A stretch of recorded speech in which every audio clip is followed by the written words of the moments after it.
Hi there, friends. Welcome to episode 53 of Knit Talk with a Tech Editor. I'm Megan of the Unapologetic Knitter, and I'm a tech editor.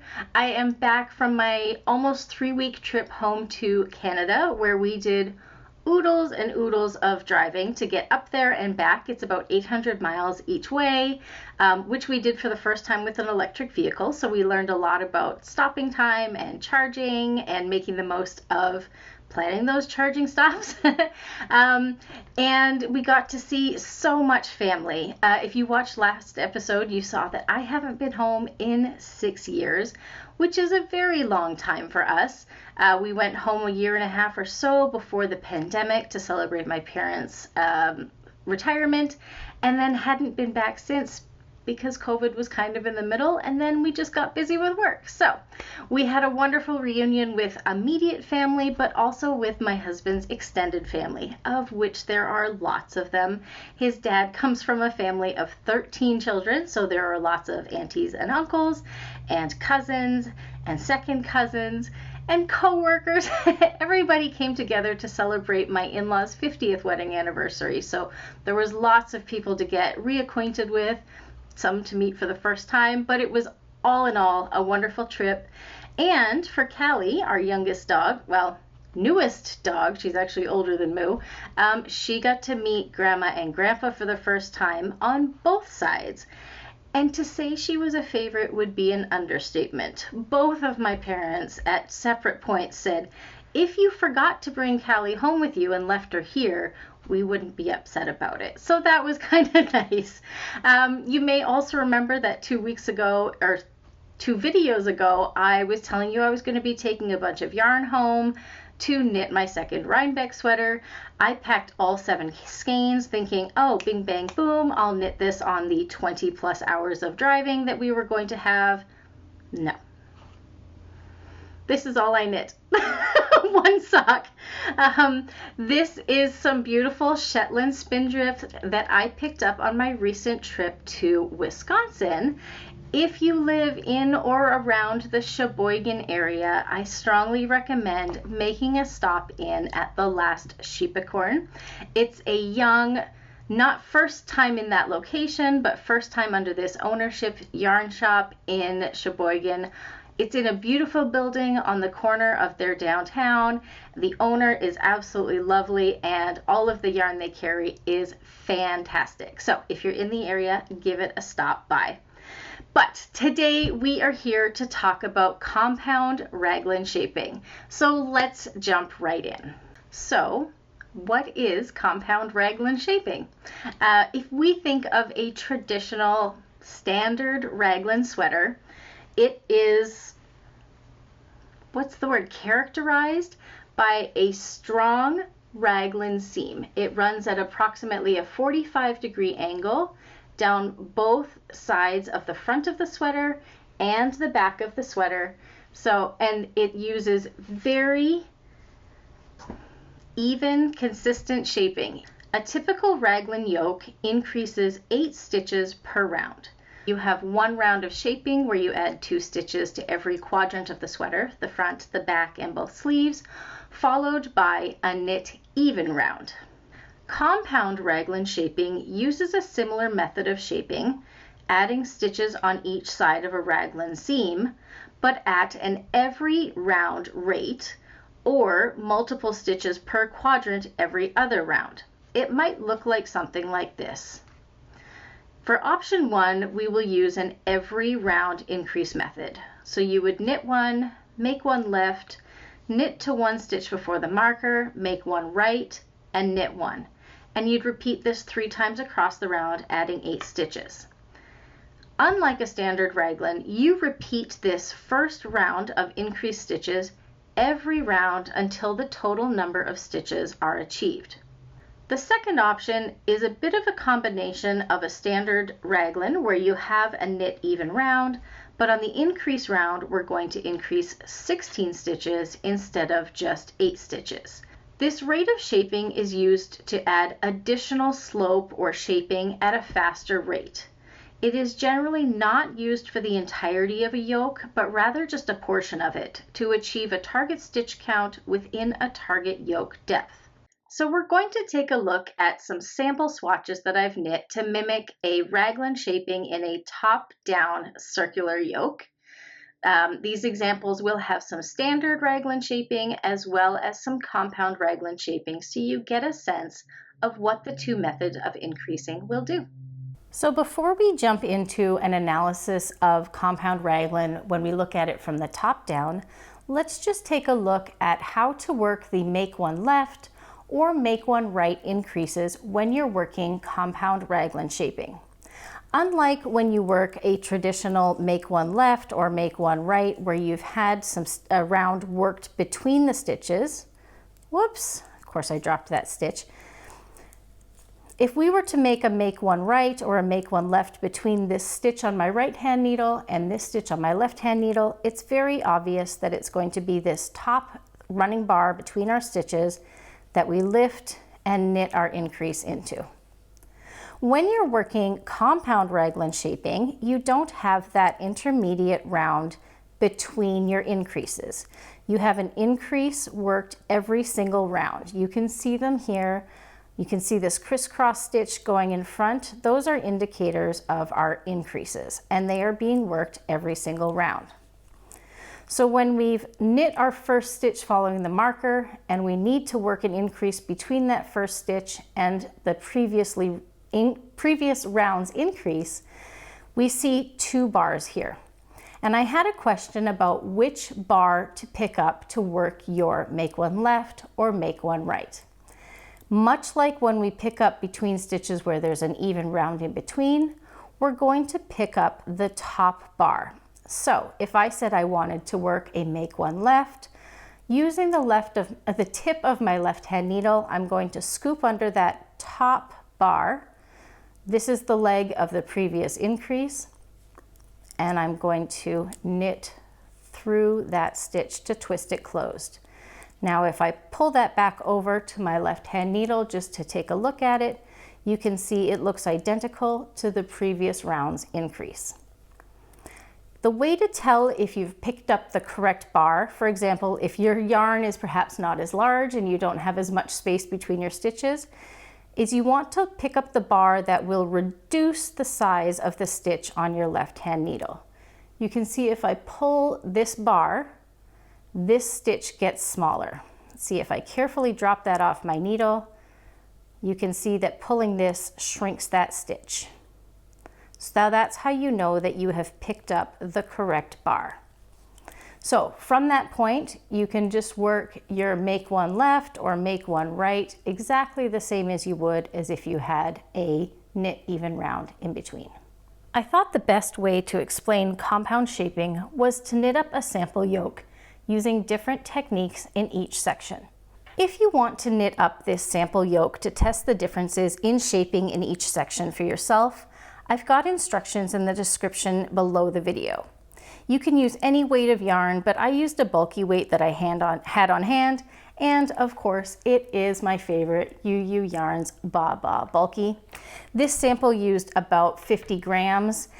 So in this example, from the beginning of round marker, which is purple, to the yellow marker is our right sleeve. From the yellow to the green will be the front of our yoke. From the green to the orange will be our left sleeve, and from the orange back to the beginning of round will be the back of the yoke. Now, those four elements don't really matter in the grand scheme of things. It's just to give you a frame of reference. If we're looking top down at our example, we're starting at our right sleeve here and our left sleeve here. So if we look at the front, the back, and the left sleeve, they each have compound shaping. The front and back sections begin with standard raglan shaping where we're working our increases every other round, and then they go to compound shaping. So you can see how they really start to flare out where they transition from standard raglan shaping into compound raglan shaping. These are what I would think of as bottom compound shaping. So you're adding this additional rate of increases as you get closer to the bottom of your yoke.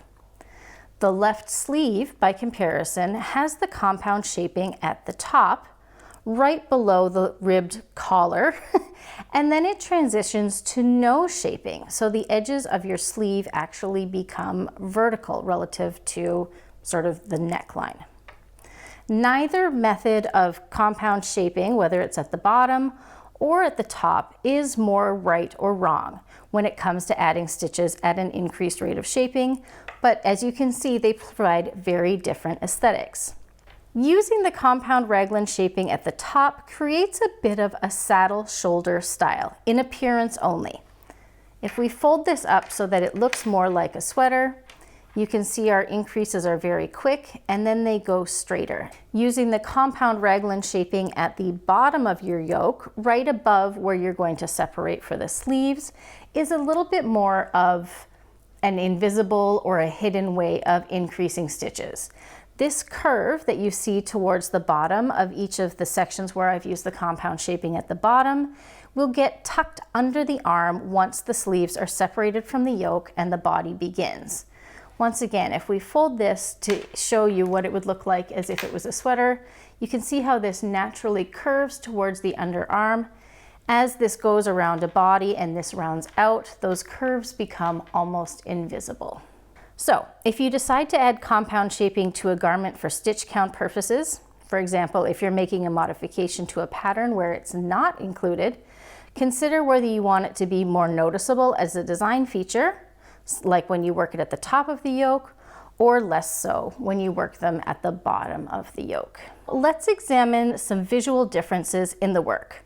And let's be clear, I do not consider myself a perfect knitter. I've always had some small tension differences in my knitting, especially when I work increases adjacent to a raglan spine. What I see first off when I compare the right sleeve, where I've got a standard raglan shaping, to the left sleeve or the front, which uses the every round increase compound raglan shaping, is the difference in the tension of my stitches. If we look at the raglan seam at the right sleeve and the front, where we've got our yellow marker, we can see that the right and left stitches on either side of the raglan are consistent up to this point. This is where the compound shaping begins. We have a small stitch followed by a large stitch, a small stitch followed by a large stitch, all the way down either side of this raglan seam. The small stitches, which you can see here, are where I work the increase.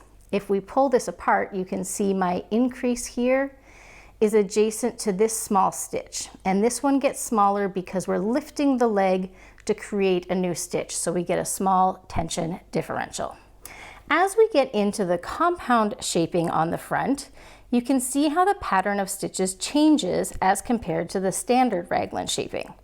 Since we're working an increase every round in the front, so this section here, we can see that all of our stitch tensions are the same now. So beginning after this final large stitch, I now have worked 10 rows of compound shaping, meaning every row has an increase in this front section.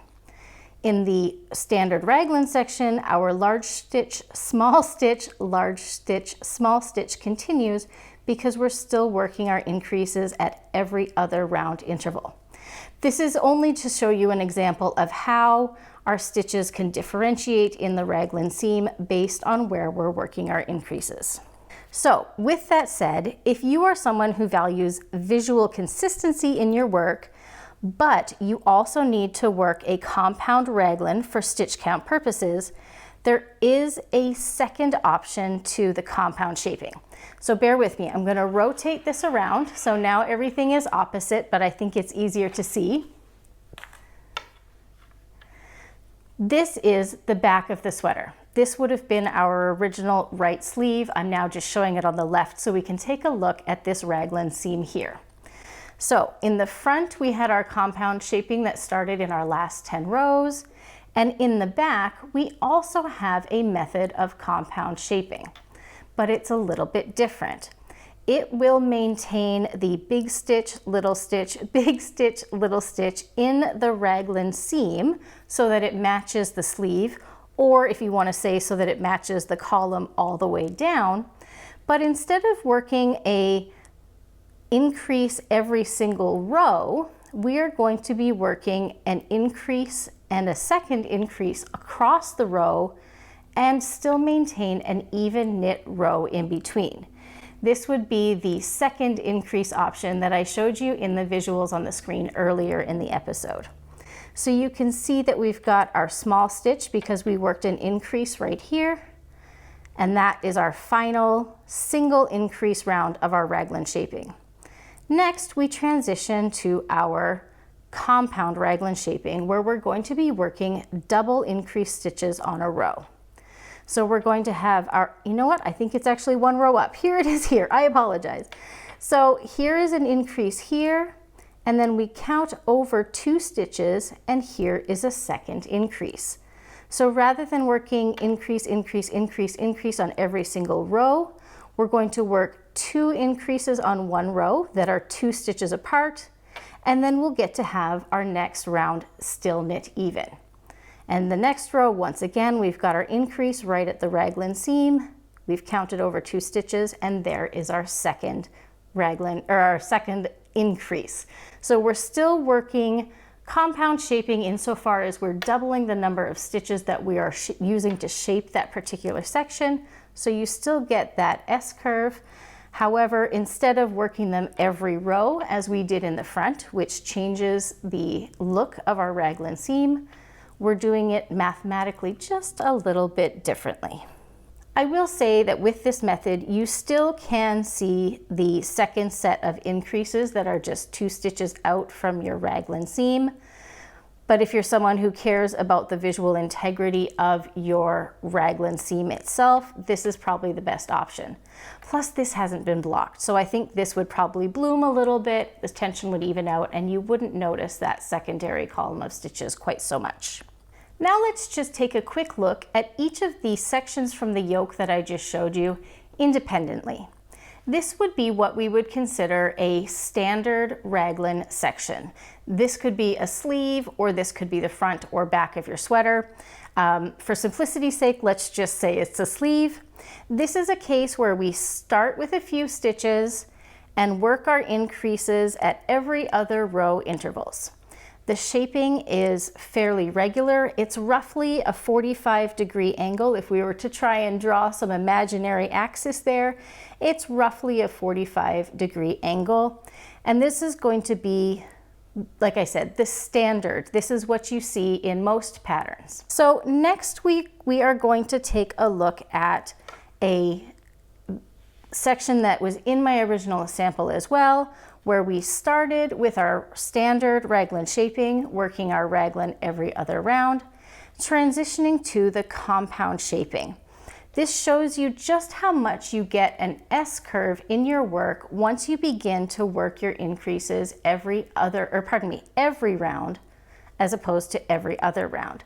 So right about here would be the 10 rows where I transitioned from standard raglan to compound raglan. You can see that curve gets quite a bit steeper. And lastly, we've got one where we work compound shaping at the top. So again, if we imagine that this is a sleeve, we're going to be working compound shaping every single round until we reach the target circumference of our sleeve, and then we will knit even down the rest of the sleeve. So this gives you a really exaggerated vertical edge to your sleeve. Okay, so that's where we're going to leave our discussion on compound raglan shaping. If you'd like to learn a little bit more about how you could put this into practice when modifying stitch counts on your raglan style sweaters, check out episode 6 of this podcast. Between that episode and today's episode, you might even be ready to start designing your own raglan sweaters. I just want to acknowledge the fact that I am trying some new video equipment today, and I feel like the camera has been moving in and out quite a bit as I've been sitting here talking to you. If you have feedback on whether that's distracting, please let me know. I'm trying to make it a better experience for everybody, but I think the equipment that I've just purchased might in fact be better only for top-down videos. I don't like the way that it's bouncing in and out, but I'm also not going to stop the video and re-record because this takes a lot of work. In 2 weeks' time, we are going to have a discussion about yarn overs. You wouldn't think that there would be that much to talk about when it comes to yarn over increases, but it turns out there's a couple of things that are worth considering if you're going to be using them in your design work. As always, if you got any value out of today's video, enjoyed the topic, remember to hit that like button. And if you are not already a subscriber and you want to make sure you don't miss any videos, hit the subscribe button and then click the little bell icon to be notified of upcoming episodes when they are released. Thank you so much for spending your time with me today. It's always an honor. I hope you have a wonderful rest of your week. And as always, happy knitting.